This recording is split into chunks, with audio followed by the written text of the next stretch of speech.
badan kita adalah sebuah perusahaan, dimiliki 5 pemegang saham. Jadi pemegang saham pertama cairan, harus seimbang.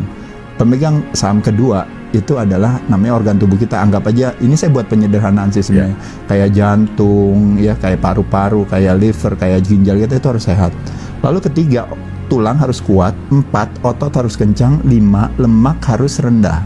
Nah, jadi selama ini semua si pemegang saham itu nilai sahamnya tidak turun, maka itulah yang disebut dengan namanya orang yang disebut namanya anti-aging. Jadi proses penuaan itu jadi terhambat sekali kalau seandainya kita tetap mempertahankan itu. Nah, problemnya adalah dari 5 pemegang saham itu, pemegang saham nomor 4 si otot. Jadi kalau kita kencengin gini bro, atau kita lakukan aktivitas latihan beban, jadi kalau otot dikencangkan, yang terangsang kekuatannya tulang. Jadi pemegang saham nomor 4 mempengaruhi pemegang saham nomor 3. Nah, nomor 3 kan orang selalu bilang, wah gue udah tua, tulangnya makanya rapuh.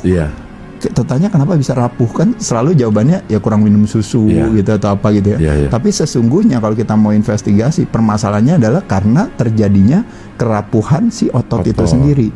Jadi muscle mass itu terjadi penurunan, makanya akhirnya tulangnya bermasalah.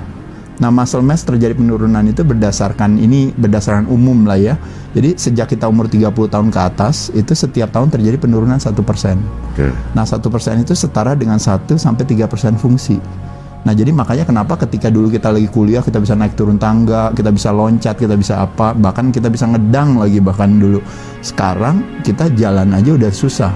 Sebagian orang tua yang umurnya udah 50-60 bahkan naik ke lantai 2 aja udah nggak pernah.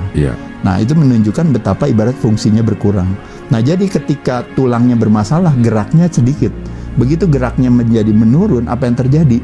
Metabolismenya menjadi lebih lambat, dia berpengaruh kepada pemegang saham nomor 5. Dari yang tadinya lemaknya sedikit, lama-lama jadi naik. Nah, ketika lemaknya naik, berarti dia berpengaruh ke pembuluh darah dan organnya. Jantungnya kerjanya lebih berat, pembuluh darahnya inflamasi, peradangan. Jadi akhirnya semuanya si pemegang sahamnya rapuh. Itu yang kita sebut sebagai tua. Seolah-olah kita bilang itu takdir. Tapi pada kenyataannya adalah kita bisa punya kesempatan untuk istilahnya menjaga itu. Jadi tepat sekali, benar. Takdir memang di tangan Tuhan, tapi umur di tangan kita.